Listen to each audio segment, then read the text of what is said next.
कपाळ फाटी जाइछि पाकिस्तान रो जीतिबा मैच हारीगला। एबे पाकिस्तान रो भाग्य खराब रे चलीछि। हाँ आज्ञा, वर्ल्ड कप 2023 रो मैच रे पाकिस्तान 271 रन रो विजय लक्ष्य धार्य करथिला।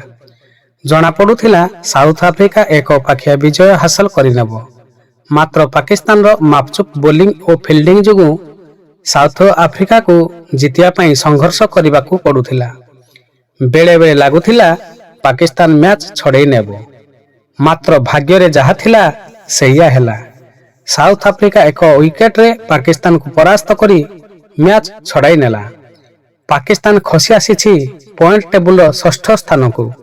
लड़ी लड़ी हारिला Pakistan. South Africa point table प्रथम स्थान को सुरक्षित रखिछि।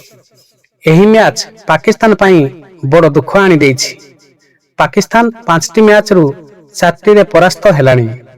वर्ल्ड कप 2023 मैच रो किए विजय मुकुट पिंधिबो कमेंट बॉक्स रे निहाती लिखंतु। वीडियोटी भलो लागिथिले लाइक, शेयर, कमेंट, सब्सक्राइब निश्चित भावे करंतु।